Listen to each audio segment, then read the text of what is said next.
Middle east में जंग की आग लगातार भड़क रही है और अब 35 दिन बीत जाने के बाद भी हालात संभलने के बजाय और ज्यादा उलझते जा रहे हैं। मिसाइल हमले जारी है, बयानबाजी और आक्रामक हो चुकी है और पूरी दुनिया इस टकराव को लेकर चिंतित है। लेकिन इसी तनाव के बीच एक ऐसी सलाह सामने आई है जिसने इस जंग की दिशा ही बदलने की क्षमता पैदा कर दी है। ये सवाल दी है ईरान के पूर्व विदेश मंत्री मोहम्मद जावेद जरीफ ने।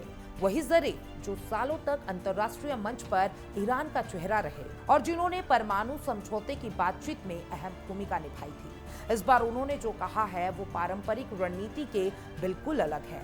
जारिफ का कहना है कि ईरान को इस जंग को खत्म करने के लिए किसी और का इंतजार नहीं करना चाहिए, बल्कि उसे खुद आगे बढ़कर एक बड़ा कदम उठाना चाहिए, खुद को विजेता घोषित करना चाहिए और अपनी तरफ से सीज फायर का ऐलान कर देना चाहिए।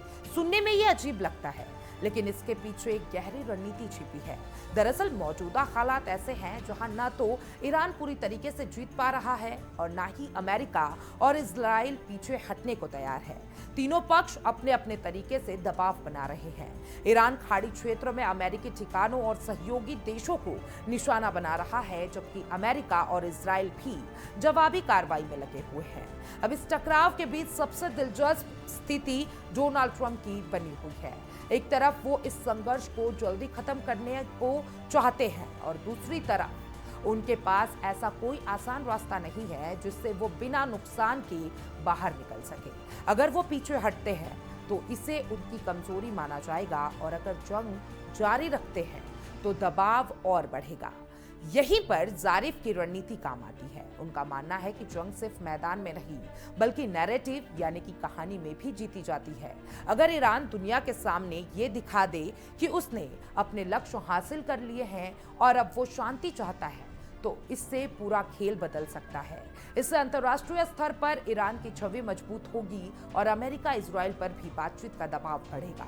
जारिफ ने अपनी ये सोच अमेरिका मैगजीन फॉरेन अफेयर्स में प्रकाशित एक लेख में विस्तार से रखी है। इस लेख में उन्होंने एक पूरा ब्लूप्रिंट दिया है कि कैसे ईरान इस जंग को अपने पक्ष में मोड़ सकता है।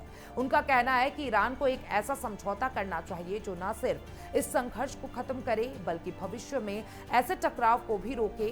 यानी ये सिर्फ सीजफायर की बात नहीं है बल्कि एक लंबी रणनीति है जिसमें सुरक्षा, कूटनीति और वैश्विक छवि ऑल इंक्लूडेड है। अब सवाल ये उठता है कि क्या कोई देश खुद को विजेता घोषित करने की जंग खत्म कर सकता है?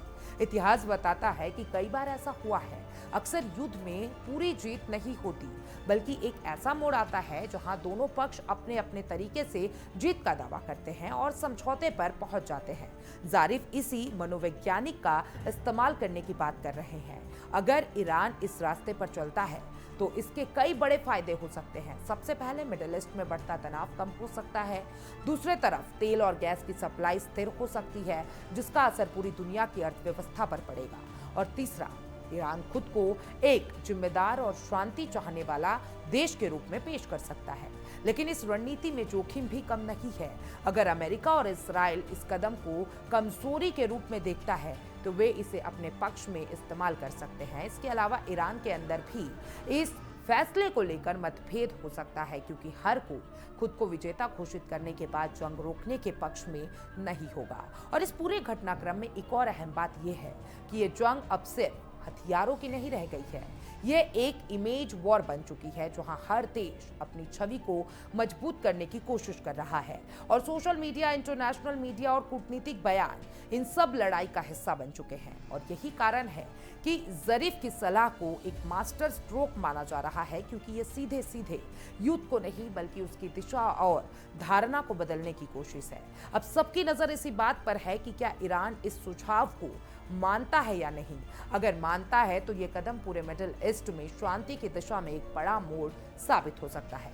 लेकिन अगर नहीं तो संघर्ष और लंबा खिंच सकता है जिसके परिणाम और गंभीर हो सकते हैं। अंत में यही कहा जा सकता है कि कभी कभी सबसे बड़ी जीत वो नहीं होती जब आप दुश्मन को हरा दे, बल्कि वह होती है जब आप सही समय पर जंग को खत्म कर दे। और मोहम्मद जावेद जरीफ की सलाह इसी सोच पर आधारित है। क्या ईरान इस रणनीति को अपनाकर दुनिया को चौंकाता है, या फिर ये जंग यूं ही आगे बढ़ती रहती है? क्योंकि इस बार दांव सिर्फ एक देश की जीत का नहीं, बल्कि पूरे क्षेत्र की स्थिरता और दुनिया की शांति का भी है। और फैसला आने वाले दिनों में सब कुछ बदल सकता है।